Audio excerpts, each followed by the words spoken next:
Before there was light, before time itself ticked its first second, there was only Allah. No heavens, no earth, no angels, no galaxies, just the eternal, existing beyond imagination. And then came a command. Write. With that single word, something extraordinary was born. The pen, not a tool of ink and paper, but the first creation, made of light and intellect, that wrote the destiny of every soul, every star, every breath that would ever be. But what is this pen? Why did Allah create it first? And what is the mysterious realm called Noon, where the ink of the universe awaited its stroke? You're about to journey into the unseen, where divine knowledge, cosmic architecture, and the world of angels unfold in breathtaking depth. Starting from the very first word ever written. In the beginning, before time began, before the cosmos stretched its limbs into the vastness, before light shimmered or darkness settled, there was only Allah, alone, eternal, absolute. No creation existed, no stars blinked in the heavens, for there were no heavens, no angels, no jinn, no man, no place, no time, nothing, just Allah, the ever-living, the sustainer of all that would come to be. And then, with divine will, Allah initiated the process of creation. The very first of all things He created was not a mountain or a star, not even the heavens or the earth. It was the pen, Al-Qalam. Not a pen of ink and feather, not a writing tool known to man, but a creation of light, of knowledge, of divine intellect. A being capable of hearing, thinking, and obeying. The Prophet Muhammad said, the first thing Allah created was the pen. He said to it, write. And it said, what shall I write, my Lord? He said, write what was decreed about everything till the last hour comes. With that command, the pen began its sacred mission. It wrote, without pause, without question. It inscribed the destiny of all things, what would happen, when, and how. Every soul's journey, every drop of rain, every heartbeat, every leaf that would fall, and every star that would burn out. The scroll of existence began, not on paper, but in the unseen, etched upon the preserved tablet, Allah al-Mahfuz. And this act, this beginning, marks the start of all creation's story. The pen did not just write, it knew, it understood. It obeyed without hesitation, yet it asked with clarity, what shall I write? A question that echoes the consciousness Allah placed within it. For this was no lifeless tool, but a creature born of divine command, made of light, assigned a purpose grander than the cosmos itself, a purpose that would shape reality. But what is the nature of this pen? We imagine pens as small instruments of ink and thought. But this pen, it is beyond dimensions, beyond time, beyond human comprehension. Crafted by Allah's own hand, as some scholars like Mujahid have stated, this pen was one of only 4 creations made directly by Allah without intermediary, alongside the throne, paradise, and Prophet Adam alayhi salam. And yet, what does it mean to write? What does it mean to inscribe destiny before the existence of time, of space, of matter? This act of writing was not mechanical. It was intellectual. It was the first manifestation of divine knowledge unfolding into creation, as if the pen became the mirror of Allah's will, transferring what is known eternally into a form creation could reflect upon. When we reflect on this pen, we are drawn into the metaphysical. It is more than a symbol. It is the first intellect, the first creation to act, the first to obey. And in that, it is the archetype of consciousness, of understanding, of purpose. And so, the journey of existence begins not with matter or energy, but with meaning. And yet, the pen did not write on nothing. Just as ink needs an inkwell, the pen's knowledge was inscribed upon a cosmic vessel. And this leads us to the mystery of Noon, the mysterious letter that opens Surah Al-Qalam in the Quran, Noon, by the pen and what they inscribe. Scholars have long pondered the meaning of this cryptic opening. Ibn Abbas radiallahu anhu said that Noon is the inkwell, a vast space, a realm, a container of divine substance. If the pen is the intellect, then Noon is the space that holds potential, the divine canvas. Noon, then, is not merely a letter, it is a dimension, it is the womb of creation. Just as an inkwell contains the ink from which words emerge, Noon contains the particles, the possibilities, the spiritual essence from which all things would be born. It is the primordial space, a metaphorical place holding the ink of creation. Now imagine this through a modern lens. The inkwell is like quantum space, teeming with potential, a place where subatomic particles dance in unseen dimensions, waiting to manifest at divine command. Just as ink in an inkwell waits to be shaped into letters and sentences, the elements within Noon awaited the stroke of the pen. And when the pen began to write, what it wrote was not on parchment, but into the very essence of the unseen world, shaping destiny into reality. In this sense, Noon can be seen as the first substance, not physical in our sense, but foundational.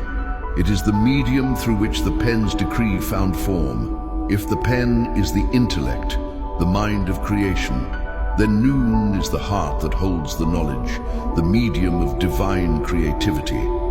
This pairing of pen and Noon, intellect and space, command and substance, illustrates the balance in Allah's creation. The pen imagines, the Noon enables. One creates the idea, the other receives and shapes it. And within this mystical pairing lies the secret of existence. But how do we understand a pen that speaks, a pen that obeys, a pen that writes destinies before the stars even flickered?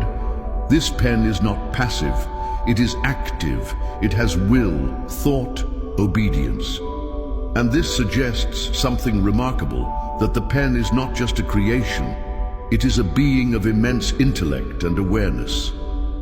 Our own minds echo this structure, the way we imagine, how we form thoughts, how we convert imagination into language. These are but shadows of the pen's initial act. The pen is the archetype, the first intellect from which all other intellects flow. And our human minds too are created from the same light, capable of imagination, understanding, and writing. Just as Allah imagined the universe and brought it into being, so do we imagine, create, and shape from our minds. But while our creations are limited, Allah's are absolute. Some scholars even said man was created in the image of Allah, not in shape, but in capacity. We imagine, we write, we create, just like the pen. But Allah's imagination gives life. Ours only simulates. When the pen wrote, it didn't just write events, it wrote essence, it wrote reality, it wrote the order of galaxies and the flutter of wings, it wrote the blink of an eye and the thunder in the skies, and its ink, divine particles, cosmic truths, elements of light and destiny flowing like rivers into the structure of the universe.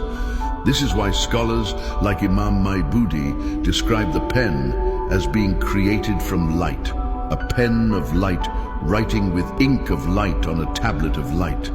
And what is light if not the medium of vision? The pen was not only the first intellect, it was also the first sight, the first vision, the first expression. As we examine this even deeper, we come to the realization that the universe itself reflects this structure. Light, intellect, imagination. The pen wrote all this into being, and yet what we witness is just a small glimpse. What we understand is but a drop in the ocean of divine wisdom. The light from which the pen was made is not the light of our sun nor of stars. It is a divine light, Nur, unperceivable by the physical eyes. It is from this light that Allah created the pen, and from the pen He unfolded the rest of creation. It is no coincidence that in Surah An-Nur, Allah describes Himself as the light of the heavens and the earth. This light is not just illumination, it is knowledge, presence, and will. So when we speak of the pen, we are speaking of divine knowledge in motion, of will given form, of the first act of creation, not made with hands but with command. Be, and it was. From this cosmic pen flowed reality.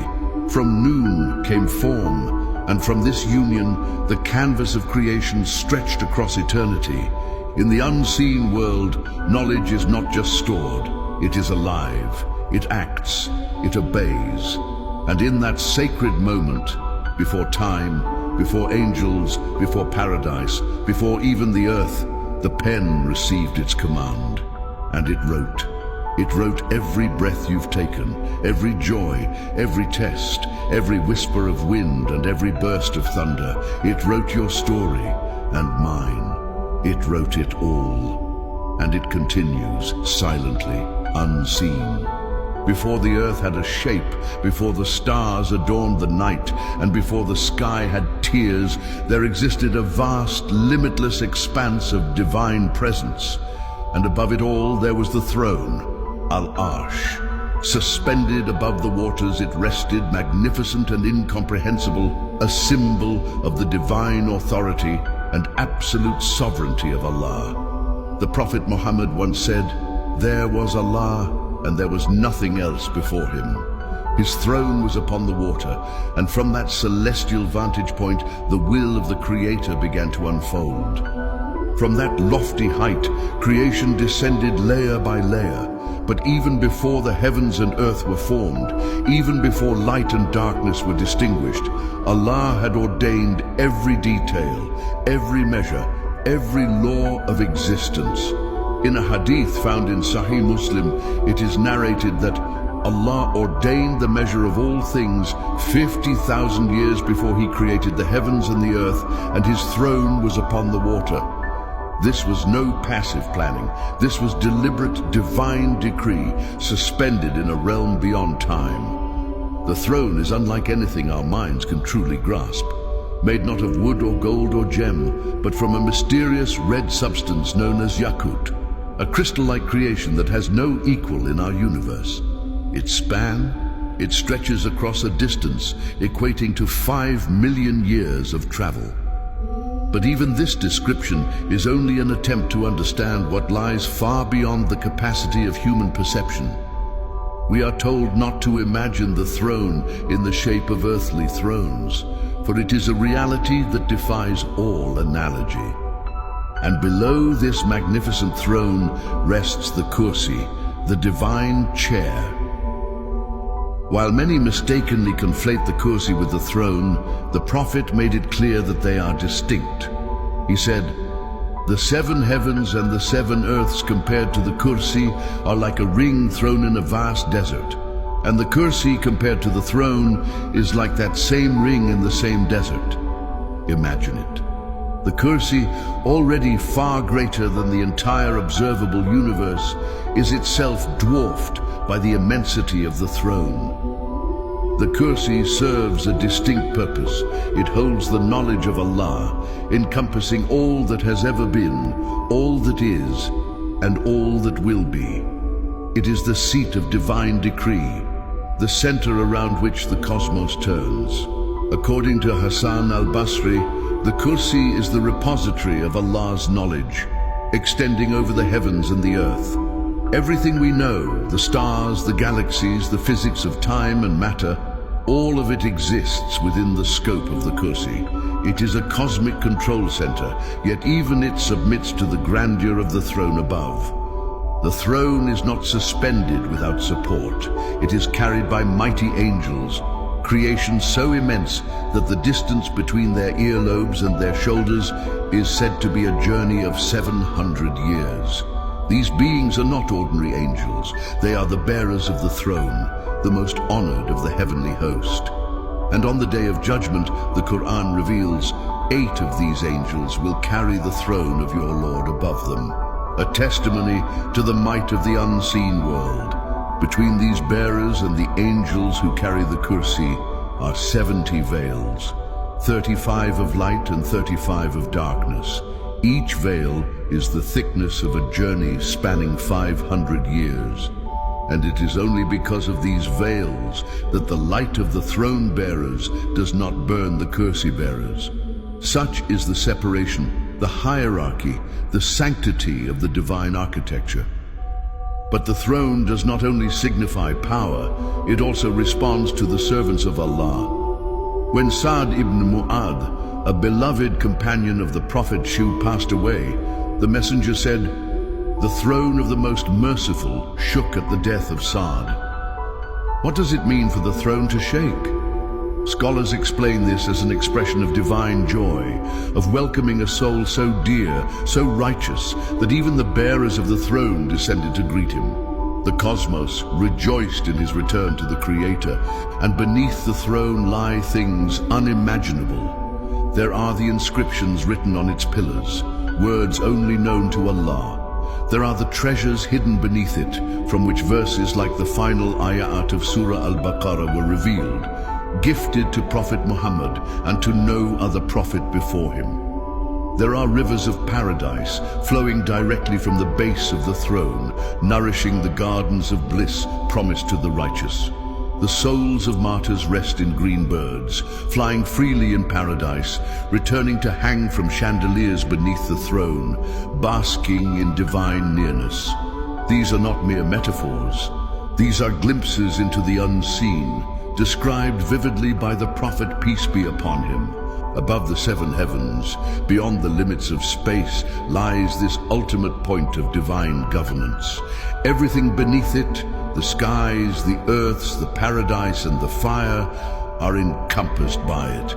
The throne itself is described as dome-shaped, a roof over creation, and not held up by pillars or gravity, but by the will of Allah and the strength of his angels. And it is here that the story of the angels deepens. These celestial beings, created from light, have been entrusted with tasks vast and varied. Some praise him endlessly, some record every breath of humanity, and some, like those around the throne, are consumed in glorifying their Lord, echoing his majesty without end. Among the angels are those who lift the kursi, who carry the divine chair that encompasses the 7 heavens and earths. According to Imam Ali radiallahu anh, each leg of the kursi spans the size of all 7 heavens and 7 earths. 4 angels support it. One resembles Adam and prays for human sustenance. Another has the face of a lion and prays for predators. The third, in the form of a bull, prays for livestock and beasts. The fourth has the face of an eagle and prays for birds. These forms are not symbolic, they are functional, representing their duties and the balance of life they help maintain through divine decree. These angels are not static. They move, they pray, they act, and they wait for the final command, the day when Israfil, the angel assigned to blow the trumpet, will fulfill his role. For now, he stands at the ready, eyes fixed upon the throne, waiting for the slightest signal. All these angels were created before humans, before jinn, before the earth and the stars. They dwell in realms layered above our own, in dimensions we cannot measure, and yet their presence touches our lives constantly. From conception to death, they surround us. When the soul is first written, when the fetus is in the womb, an angel descends and records its lifespan, its sustenance, its deeds, and whether it will be happy or wretched. At birth, another angel is assigned as a protector. As we mature, 2 more arrive, recording angels known as Kiraman Katibin. One sits on the right, recording good deeds. The other on the left, recording sins. They never sleep, they never err. Every whisper, every action, every intention, they document all. And when death comes, the angel of death known as Azrael arrives. For the believer, he is accompanied by angels of mercy, faces radiant, carrying shrouds from paradise and perfume of the highest fragrance. The soul is taken gently, like a drop of water slipping from a vessel. But for the disbeliever, the moment is severe. Angels of punishment arrive, dark-faced, rough, and terrifying. The soul resists and is torn out like a thorn through wet wool. In the grave, two more angels, Munkar and Nakir, visit. They sit the soul upright and ask, "Who is your Lord? What is your religion? Who is your prophet?" For those who believed and lived in truth, the answers come easily. For others, confusion reigns, their grave tightens, darkness descends, the trial begins. The angels are not distant beings, they are with us at every moment. They carry our prayers to the heavens. They write our intentions. They protect us from harm. They glorify Allah constantly. They do not tire. They do not rebel. They are neither male nor female. They do not eat, drink, or sleep. Some angels are massive, commanding legions. Others are subtle, whispering inspiration. Jibril, is the chief among them, the one who brought revelation to all the prophets. He visited Maryam, Musa, and most importantly, Prophet Muhammad, appearing sometimes in human form, sometimes in his full glory, with 600 wings stretching across the horizon. These are the beings of light, the executors of divine will. Their realm is the realm of obedience. They are the ones who lifted the pen, who held the kursi, who carry the throne, and who carry out the judgments written by that very first stroke of the pen. Their presence, their tasks, their forms are all signs of the meticulous order of the universe. Every detail is known, every action recorded, every breath accounted for, and all of it flows from the original decree, from the first creation, the pen, and is sustained through the angels, the kursi, and the throne, all of which exist as manifestations of the infinite knowledge and unmatched power of Allah, the creator of the heavens and the earth. When the soul reaches its final moment on earth, time no longer flows the same way. In that instant of transition, where this life ends and the eternal begins, the angel of death, Azrael, descends. He is not alone. For the righteous, he is accompanied by angels of mercy, their faces shining like the sun, their hands bearing a perfumed shroud from paradise and a fragrance unlike anything known to the world. For the wicked, the scene is vastly different. Angels of punishment arrive, faces dark and fearsome, holding rough, foul-smelling fabrics prepared to wrap the departing soul in a terrifying embrace. The Prophet described the journey of the soul in great detail. The soul of the believer is greeted with gentleness. Azrael calls, "O good and peaceful soul, come out to the forgiveness of your Lord and his pleasure." And the soul departs the body effortlessly, like water pouring from a pitcher. As it ascends through the heavens, it is welcomed at every gate. The angels call it by the most beautiful names it was known by on earth, praising it and escorting it to the divine presence before it is told to rest until the day of judgment.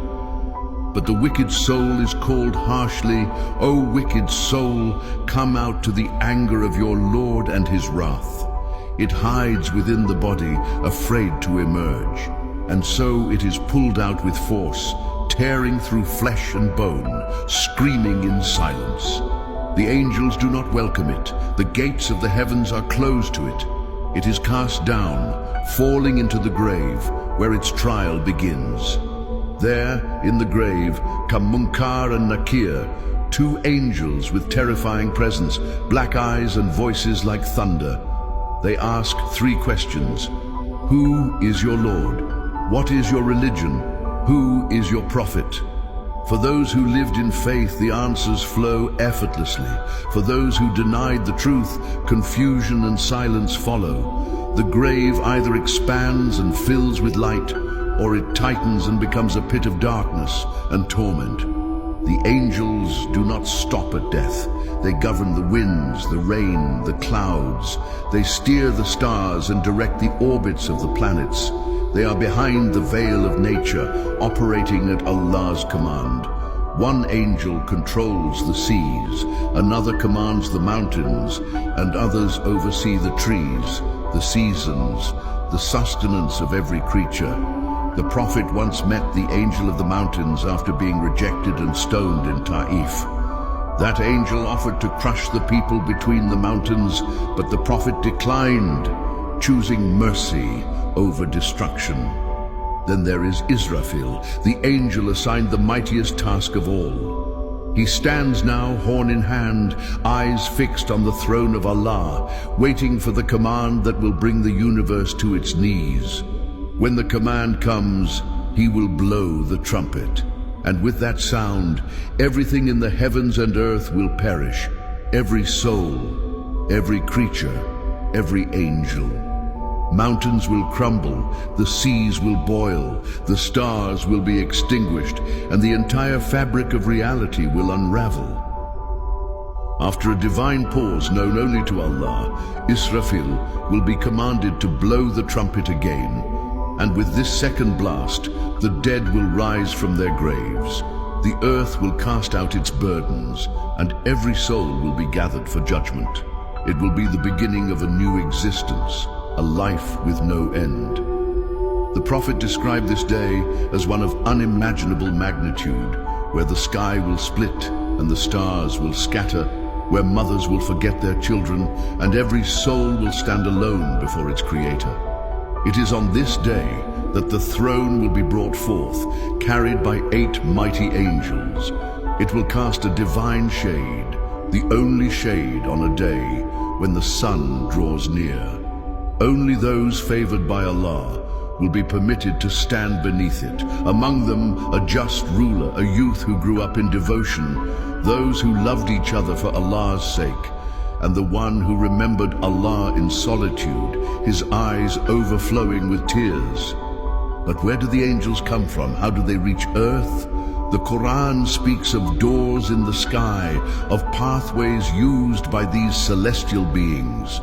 In Surah Al-Ma'arij, Allah says, "The angels and the Spirit ascend to him in a day, the measure of which is 50,000 years. This is no metaphor. Angels traverse vast distances in mere moments, moving through dimensions and realms that science only begins to dream about. The Prophet once witnessed a door in the sky open that had never been opened before. An angel descended, one that had never descended before, bringing glad tidings. The skies are filled with such doors, entrances and exits through which the angels flow. Some paths are used for revelation, others for taking souls, others still for descending with mercy or punishment. Scientists speak today of wormholes, portals, and dimensions beyond the physical. The idea that beings can enter our world through unseen pathways is not new to the believer. For centuries, the Quran and Hadith have described angels moving faster than light, traveling across realms with divine ease. Some scholars even compared these pathways to folds in space-time, unseen corridors connecting the divine to the temporal. These angels see things we cannot. They exist in a spectrum beyond human vision. The light they are created from is not the light we see. It lies outside the electromagnetic spectrum. No telescope can observe it, no machine can detect it.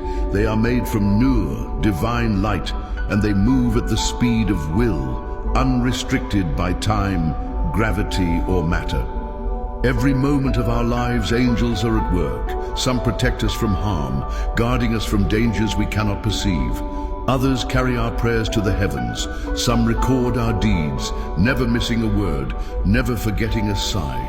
They are our silent witnesses, our companions, our protectors, and ultimately those who will either greet us with joy or turn away in sorrow at our time of death. Above all, they serve Allah with absolute obedience. They do not question, They do not err. They glorify him night and day, without fatigue, without pause. And among them, the mightiest are those who serve near the throne. From the first moment the pen inscribed destiny to the final breath of every creature, from the bearing of the throne to the descent of revelation, from the shaking of the earth to the opening of the skies. The angels are there, witnesses to creation, executors of decree, bearers of light and justice. The universe is not chaotic, it is not aimless, it turns, it flows, it breathes, because of a divine architecture upheld by angels, governed by command, measured by knowledge. Every orbit, every breath, every drop of rain is accounted for. And when we look to the sky and see nothing but clouds or stars, the believer knows beyond that veil is a realm of order filled with angels, awaiting the next command of their Lord. It is said that everything revolves, the earth spins, the moon orbits, the planets swirl around the sun. But above all, the skies themselves revolve, each heaven spinning around the one above it. And at the center of it all is the Kursi, and around the Kursi, the Arsh, the throne of Allah, encompassing everything, transcending every layer, holding all creation within its shadow. Imagine a football in a field, that is the earth in comparison to the heavens. Now imagine that field within a vast city, that is the Kursi in comparison to the throne. Everything spins, everything returns. Even the sun, the Quran tells us, runs on its course to a stopping point decreed by Allah. The Prophet said that when the sun sets, it prostrates beneath the throne, seeking permission to rise again. One day it will be told, return from where you came. And so it will rise from the west. That day will mark the end of repentance, the sign of the final hour. The skies return, the sun returns, the angels return, and so too do we. Everything created returns to its source, to the one who created it, to the one who wrote it, to the one whose pen began the story and whose throne holds the final chapter. And beneath that throne is inscribed a sentence that governs all things: my mercy prevails over my wrath. A declaration from the creator of existence, reminding us that beyond the grandeur, beyond the might, beyond the veil of angels and the architecture of the cosmos, there is mercy, endless, unmeasurable, divine, and it awaits all those who seek it.